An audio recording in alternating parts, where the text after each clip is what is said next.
All right, people, welcome back. Hey, so we have another great topic to discuss, although it may be a little drier than the first segment, but I think that nonetheless this topic is going to also be going to provoke some great debate. So a lot of things were on people's minds in April, and one of those were taxes. So April 16th-ish was about when everyone was supposed to have their tax return done. I usually have mine done around February just to get the check sooner, because everyone loves a refund check, just like I did. So when we look at taxes, people will be, we have some people who are like, let's get rid of all taxes. We have others who are like, I pay too much, or why don't the rich pay more? Why doesn't everyone pay more in some cases? So let's look at a little bit on taxes. So we have three layers of taxes. We have federal, state, and local. Sometimes we have county as well, and that can be county, city, county, and that's it. So let's start at federal. So the federal income tax system is a tiered progressive income tax, but in addition to the income tax, there's also several other taxes to look at. We have the capital gains and dividend tax, which is a 15% tax.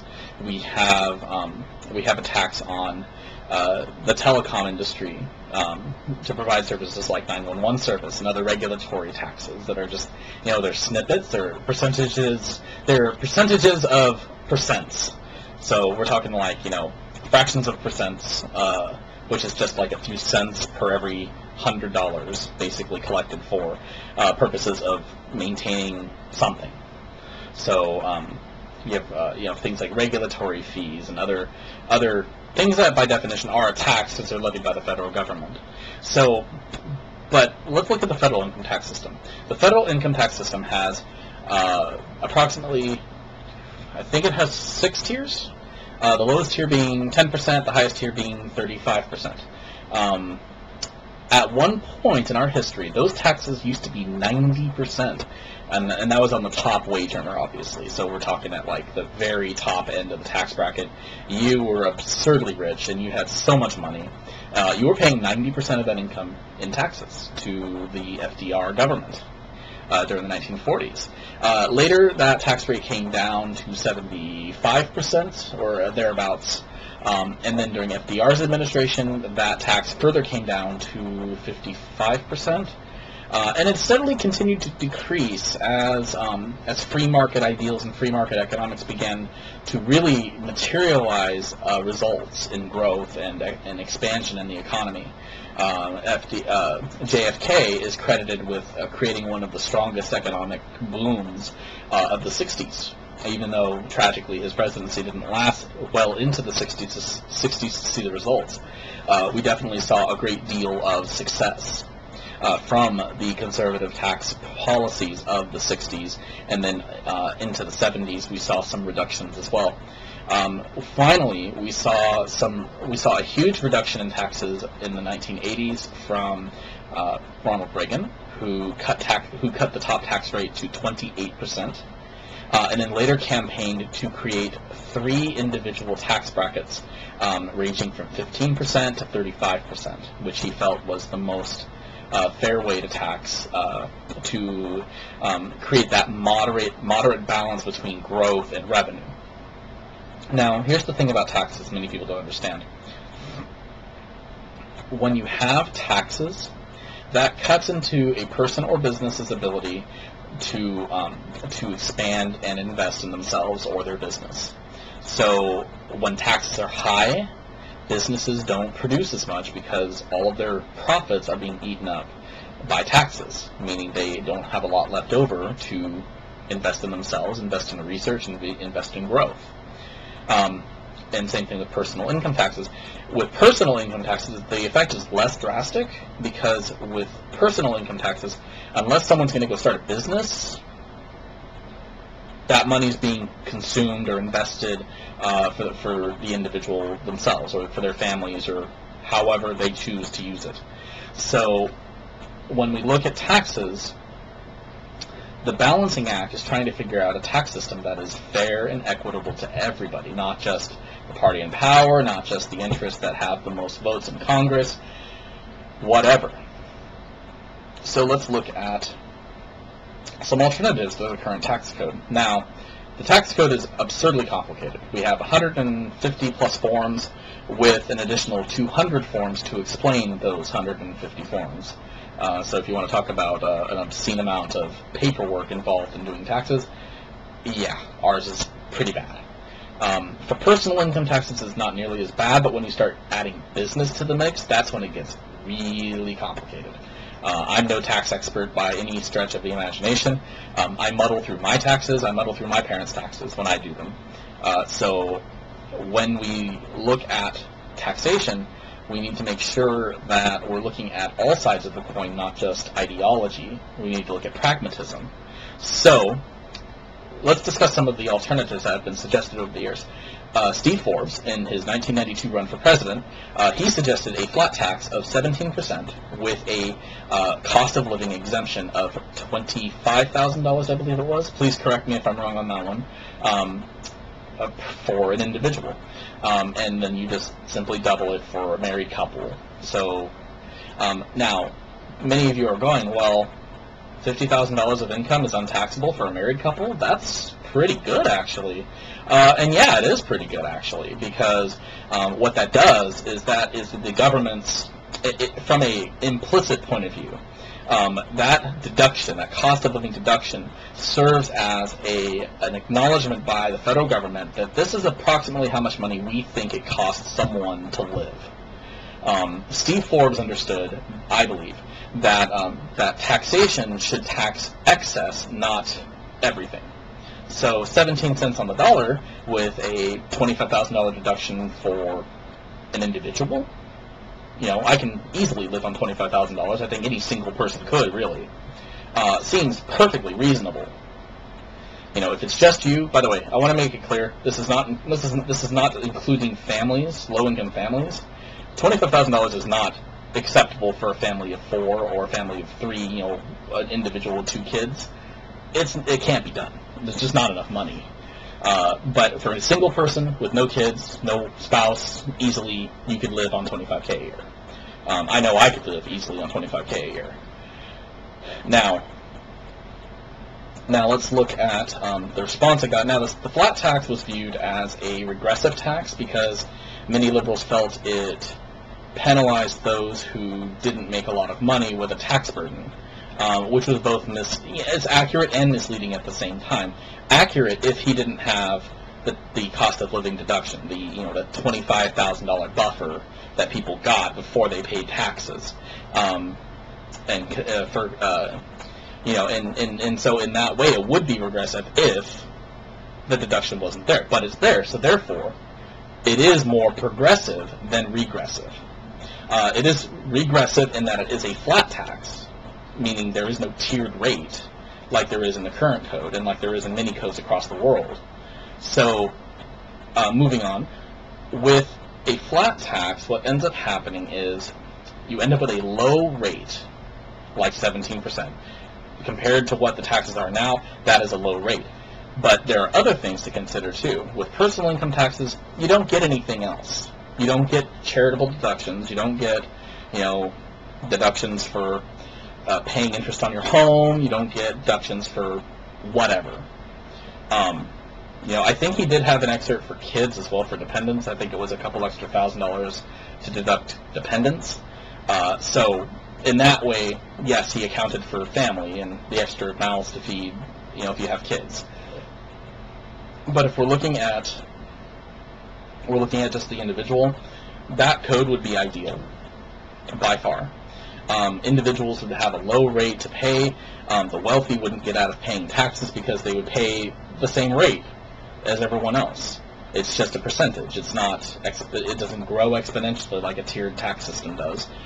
It's that you pay taxes on what you make over a certain amount of money.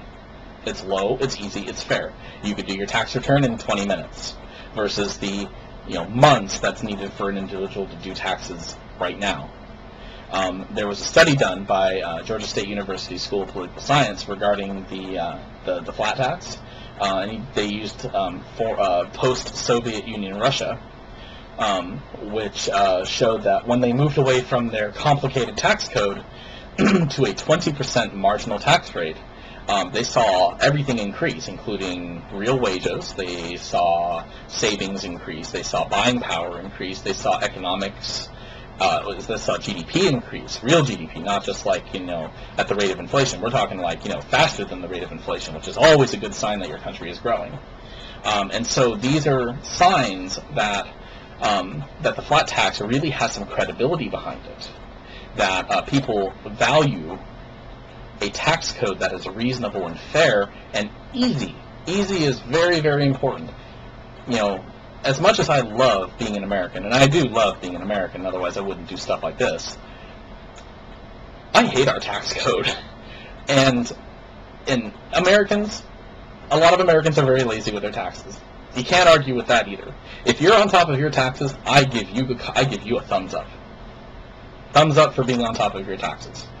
Thumbs up on being able to do your taxes, which is more than most. So, go you, awesome, keep it up. Now, why is this important? You may be asking. Why should we care about a flat tax versus a tiered tax? Because the complicated tax code is slowly eating away at our financial system.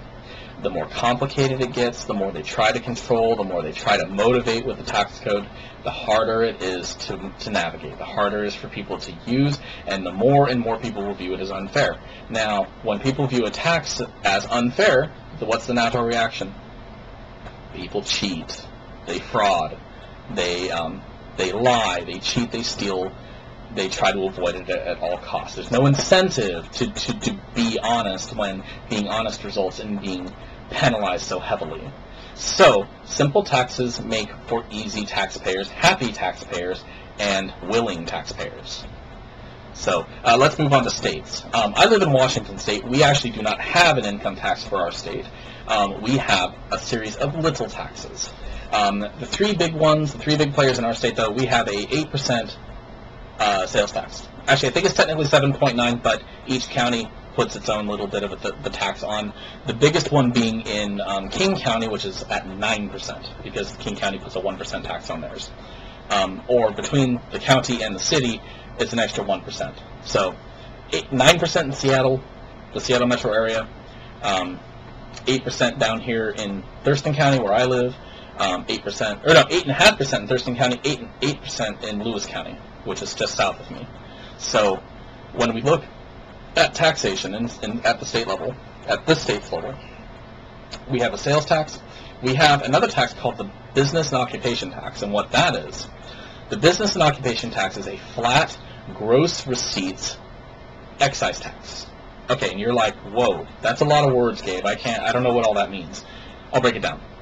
The gross receipts is basically how much you earned before you start paying your bills. So if I sell you something for $20, you give me $20. $20 is my gross receipts. Now, where we start getting a little more complicated is when I say, okay, I spent $16 for that item I just sold you for $20. My net receipts is $4. Simple math. I paid 16, got 20, made 4.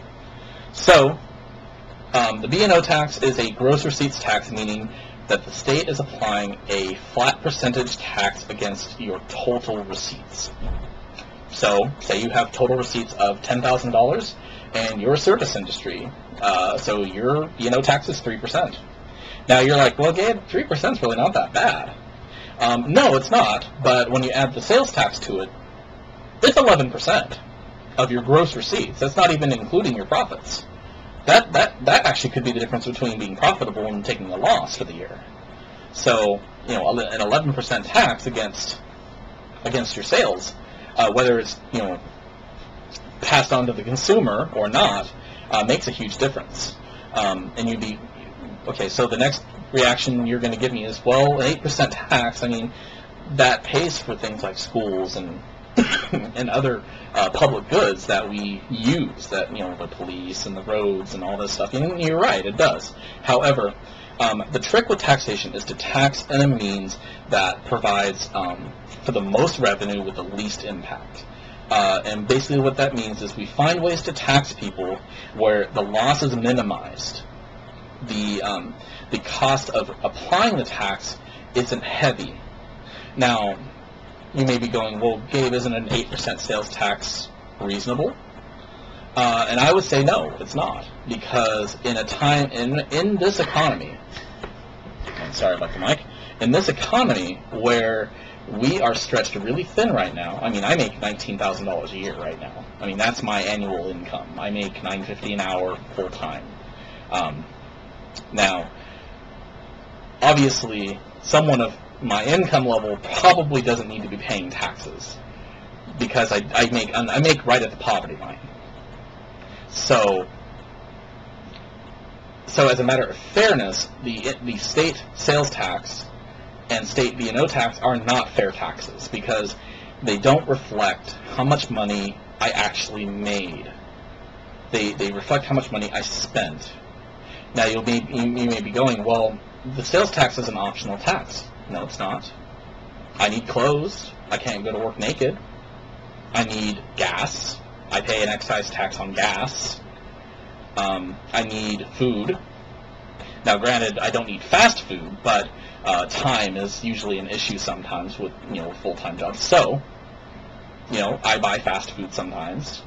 I pay taxes on that.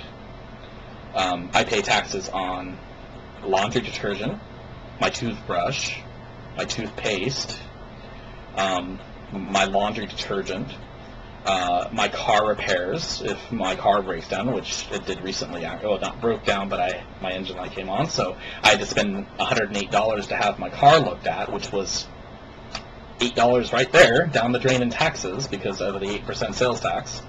So the sales tax being optional is an illusion.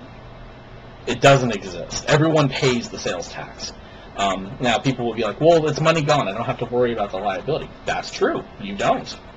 You don't have to worry about saving money to pay your taxes. You don't have to worry about, being responsible. You can just be lazy and go spend your money, pay your tax, and out of sight, out of mind. Okay, sure. Now, what's the price we always pay for convenience, though? We pay more for convenience. When we look at fast food, the reason fast food costs more than cooking is because it's cooked for us. We pay for the service. It's convenient, it's quick, it's fast, it's tasty. So, again, we pay for the convenience. And in this case, with the sales tax, we pay a higher effective tax rate because it's subtle, it's little, and it's gradual throughout the year, meaning we're not stuck with a tax bill at the end of the year. So, Gabe, what would you suggest instead? I'll get to that in just a moment. But the last tax I want to talk about is the property tax. Now, the property tax is by far the worst. Now, many people will go, well, property's, an asset. People who are rich own lots of it. So, they pay taxes on their property. Yes, very true. Businesses pay taxes on their property. Microsoft campus is probably worth a couple of $1 million, so they must have an atrocious property tax bill being in King County. My parents own a house, meaning they pay almost $2,000 a year in property taxes, which is actually more than they paid in federal income taxes, believe it or not. So, right now we have the sales tax, 8%, the B&O tax, which ranges from 0.5% to 3% of gross receipts. We have a property tax, which is, I believe it is 1% per $1,000. So it's $10 per $1,000. And my parents' house is valued at approximately $160,000. So they paid about $1,600 in taxes that year, this last year, through their mortgage. Their mortgage company has an escrow. They collect the tax and then give it to the county at the end of the year. Now, you may be saying, well, the property tax is fair, isn't it? I mean, people that own property generally have a job and have income. Okay, I'll give you that one, sure. Sometimes. Not always, though. Let's take a look at the elderly. The elderly collect Social Security.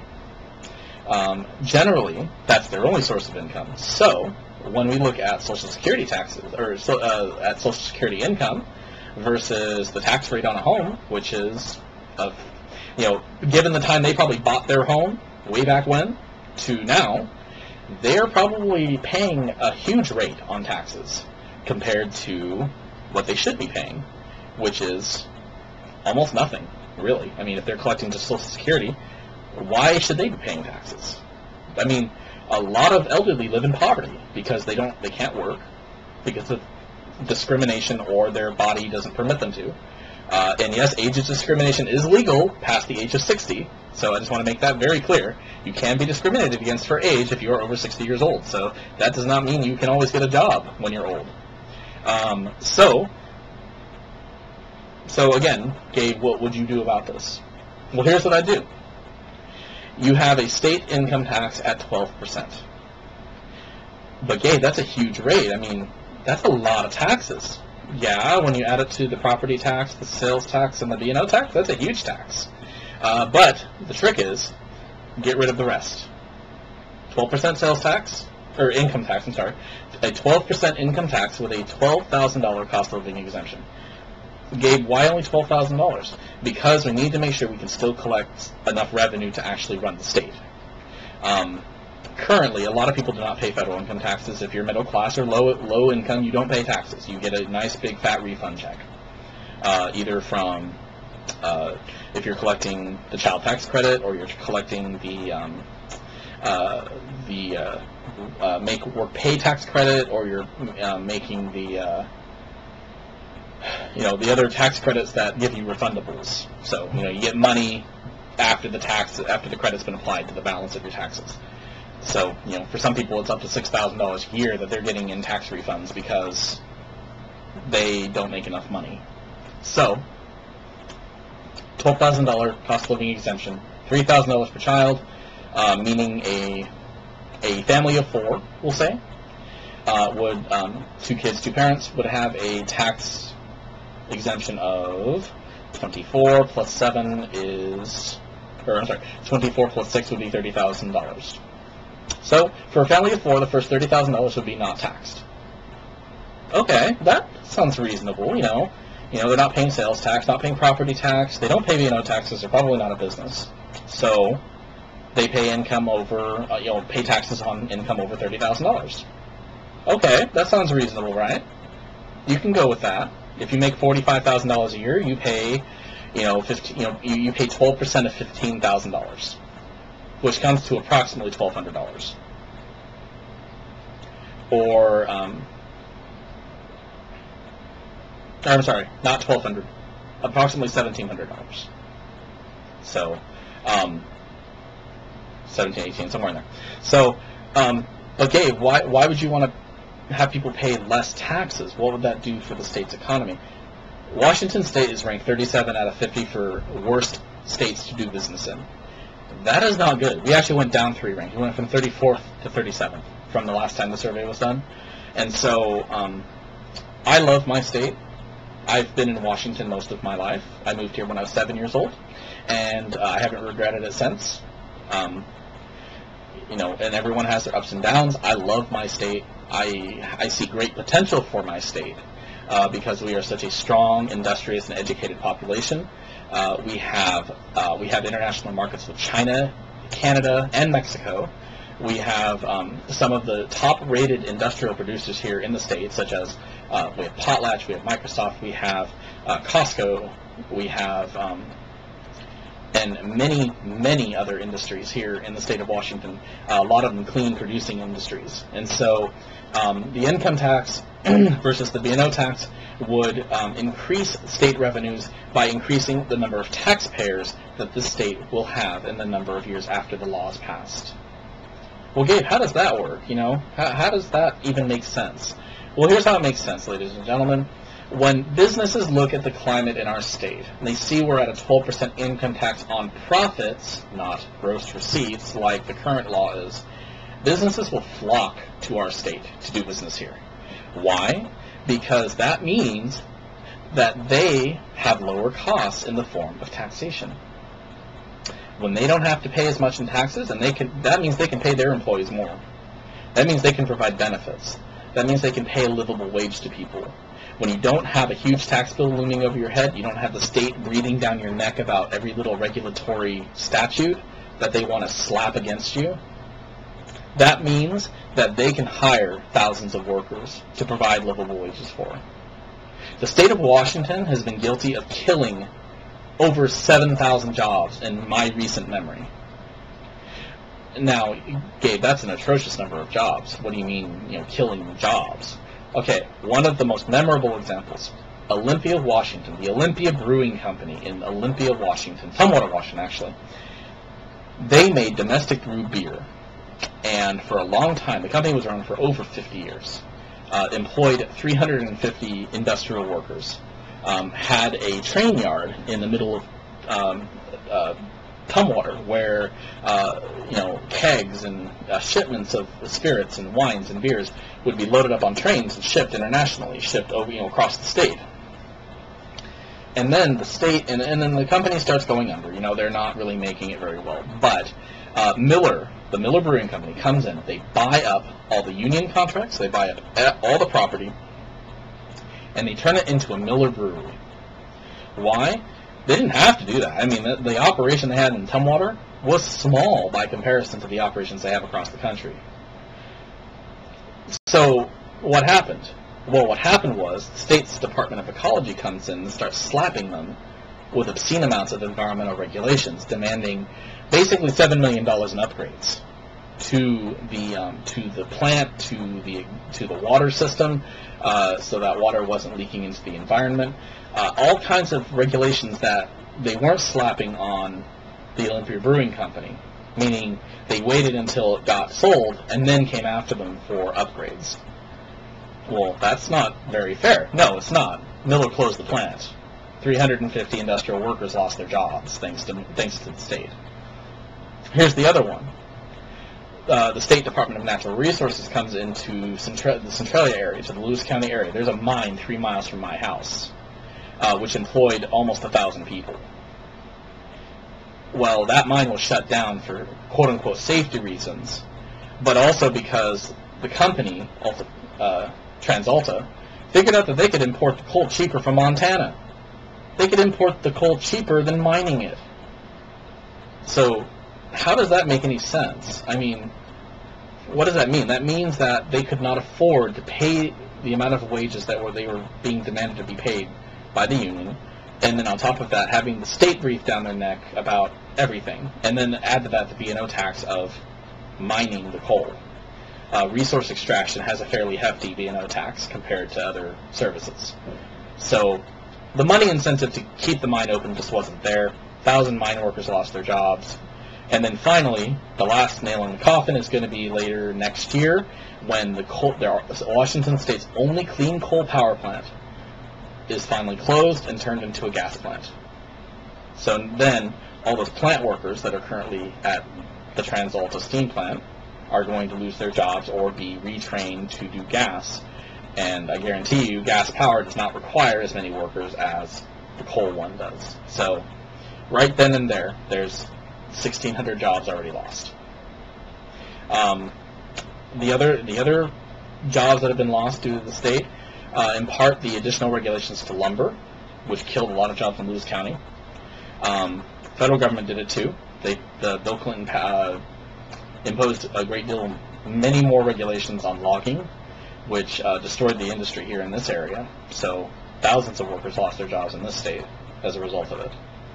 So, but the point is, ladies and gentlemen, not to digress too far, but taxes are about bringing in stable streams of revenue that is fair, equitable, and reasonable.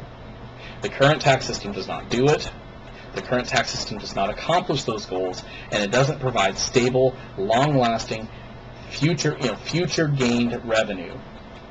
We have two ideologies fighting with each other. We have the liberals fighting for higher taxes. We have the conservatives fighting for no taxes or low taxes. Neither one is looking for the common good, the greater good. And so right now we're looking at a situation where the state will run out of money because they can't provide a stable source of revenue for the foreseeable future. So. Anyway, with all of my broadcasts, ladies and gentlemen, I encourage you to make up your own mind about these issues. Feel free to fact check me. If I made mistakes, please let me know. I will gladly correct them if I do. Please please comment on my YouTube channel, my Facebook page. I will link those in the information below. You're welcome to email me, therightcenter@gmail.com. And I wish all of you a great night. It's been a pleasure talking to you. Please come back and see my next broadcast. Good night.